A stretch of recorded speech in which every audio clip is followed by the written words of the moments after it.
Hi, and welcome to this episode of the Place to Be Free podcast. I'm your host, Martha Blessing, and I'm super excited to share with you today information about the 3 stages of healing, the 3 stages that a person goes through when they are moving from physical illness, physical symptoms in their body, to opening up and awakening to the fact that they do actually have control over their body and their healing process, and they're more empowered to step into that. And then the next phase, the place where you integrate all of the different energies within your body, mind, and energy field. And then the third is the embodiment. And so I'm going to talk about each of those and, kind of what they look like, and also give you some insights into what my journey has been through these stages so that you can understand what I'm actually talking about, like real life, what I'm talking about, how we can actually go in and out of these stages, but eventually, if we do the work, we will come to that place of embodiment where we are in such alignment with our God self and frequency and the substance of all of God and creation that we don't manifest illness. And I know that sounds like a big order for a lot of people that might be listening, but it is possible. So let me tell you about those 3 stages. So the first one is what I call the awakening. And I know that's kind of a catchphrase right now in the spiritual community, but it really truly is a time and place and space in your consciousness, in your awareness, where you are waking up to the possibilities, waking up to this doesn't seem right, this going to the doctor's, pill and a bill. I just don't feel like this is what I want to accept. And that phase can last quite some time. There is a lot of misunderstanding and misinformation. When I came through this stage, I've mentioned this several times before in other podcasts and in my videos and my blog posts and my work at marthablessing.com. And it doesn't have to take as long as we think it does. The good news is, like when I came through it, there was no internet in the beginning, right? So there was not all this influx of information and overwhelm. And there were not practitioners and coaches on the metaphoric every street corner. Right? So the good news is there's more available. The bad news is there's more available. And it's very hard to be able to sift through a lot of the information that is out there. It's one of the reasons why I do as much free content and free information as I can, because I really, truly, deeply in my heart want to have enough information out there that God's source spirit will lead people to the truth and the ease and the grace that can come from and be within your healing. It doesn't have to be as hard as we make it. And God knows I certainly, I say this from the rearview mirror, right? God knows, in my awake phase, it was 10 years long. So what does that look like? What did that look like? I was pretty much unconscious. I had chronic back pain, debilitating pain. And I pretty much thought I hurt myself while I was working, lifting patients. But what I came to realize was that pain was a messenger for me.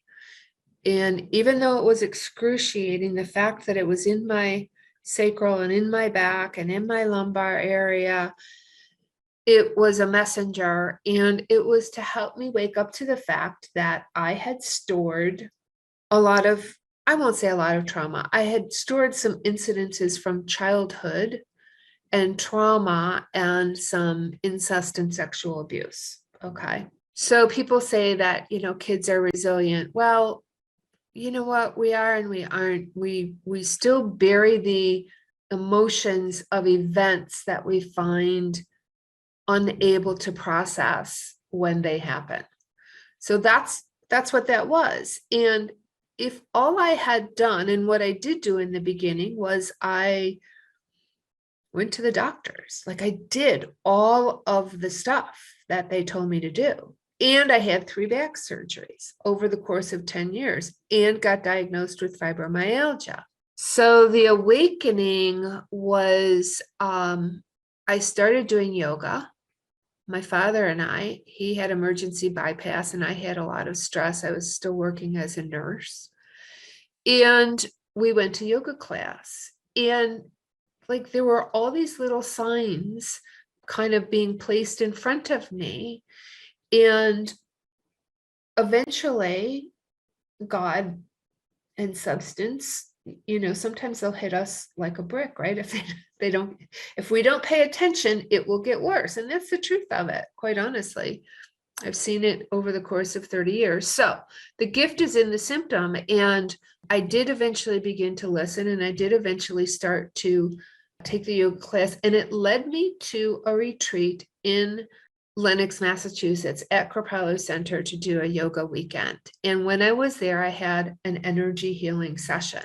I don't even remember what they call it now. This is way back in the 80s.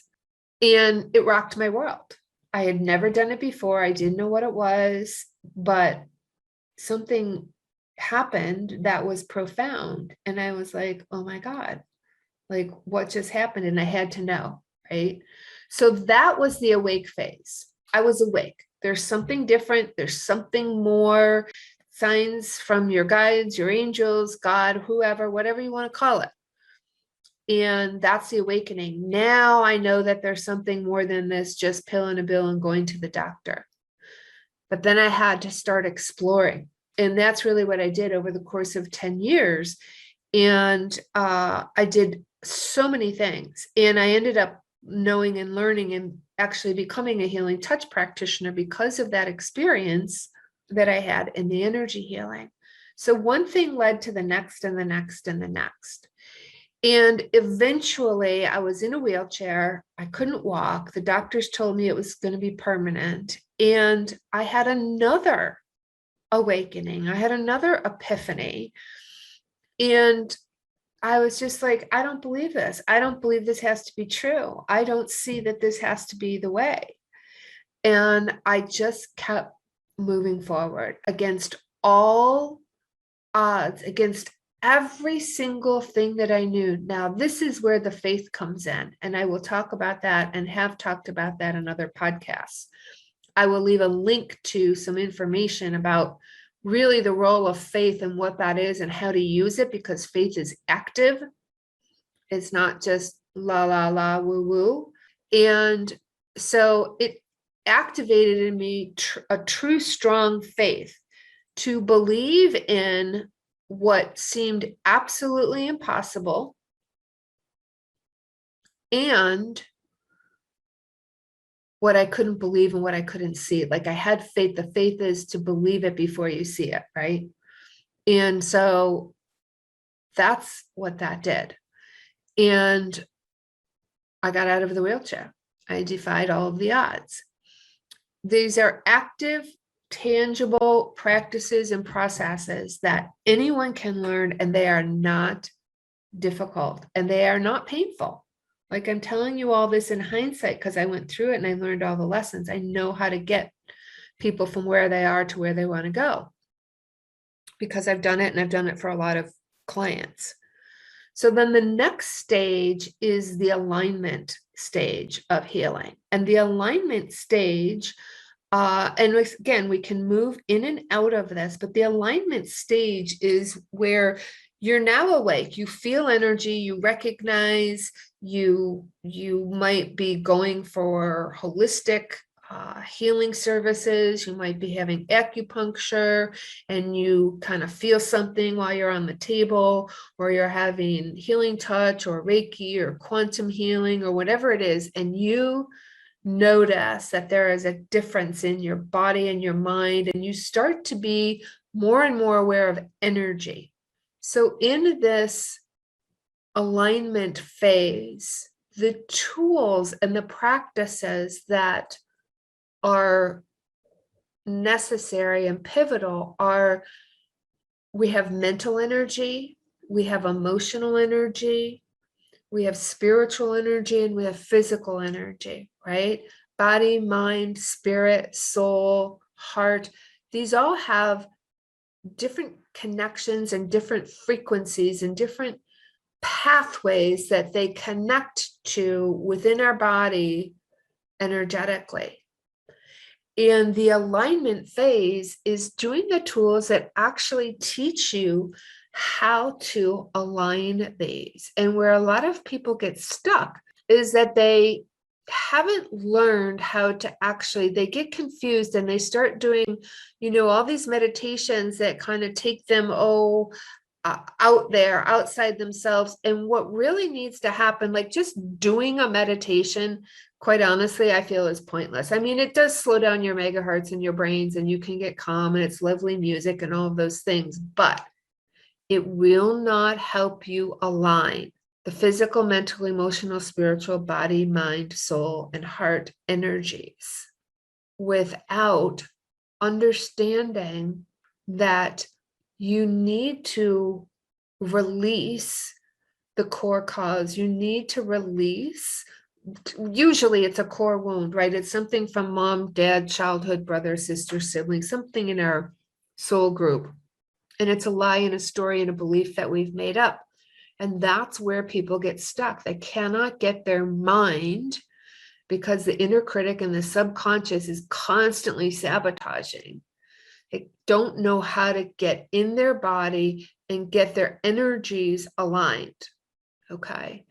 And so this stage can last a long time. And it did for me, quite honestly. It was still, 10 years in the awakening and the alignment.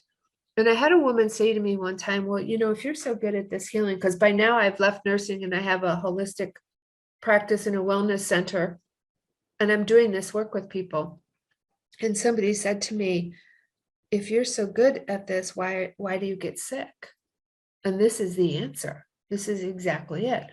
We can continue, and this is the archetype of the wounded healer. We continue to be sick because we have not integrated our own energies. We have not released the core wound and brought it up to the light. And it's not hard to do. I know that sounds ridiculous because when you're in it, it's a struggle. But being, again, in the rearview mirror of it, it's not that hard to do if you do the work. And so this was the path when I got this rare incurable cancer, right? What a shock. I mean, after everything I went through, and that's actually what happened to me in the alignment phase. That was where I had cancer. And so instead of it taking 10 years like I did for the awakening phase, it was 2 months. In 2 months, I had aligned my frequencies and let go of the things that were holding me separate from my God self, my true self, loving myself, accepting myself, being vulnerable, stop trying to fit in everywhere, and just do me, right? The authentic self. And so that's why I was able to heal the cancer, because how I got it was a frequency of constricting my energy and my God self and my true self from my life and my path and my purpose of who I came to be, what I came here to do, what I came here to be. And when I opened to that, within 2 months, the cancer was gone. So that's the first two phases, the awakening phase and the alignment phase. And they can last, and you can also go in and out of them. If you don't do the work and stay consistent with it, the tools are simple. You just have to keep, we become what we practice. You have to keep practicing them. You don't just decide that you want to, like when you're a kid, you are practicing walking, you get up and fall down how many times over the course of, but you keep doing it. And same thing with riding a bike. You don't just walk out and hop on and all of a sudden you can ride a bike when you're a little kid. You have to keep practicing. And so to get through this phase and to become in alignment, you have to do the tools and the practices. I don't know any other way around it. And then the third phase is the embodiment phase. And the embodiment phase is when you have successfully and consistently used the tools to balance that body, mind, heart, soul, energies, and frequencies. And then you don't fall back into the old patterns. You don't fall back into the old energetic frequencies. And you are in acceptance of your sovereignty, of your divinity. And the way that I came to this embodiment place was through universal laws, right? Because up until that time, there's so much out there that is misinformation in this alignment phase. And a lot of it is really, quite honestly, I have seen damaging. It's confusing. It keeps people stuck. It keeps people in fear. People don't truly understand metaphysical and occult.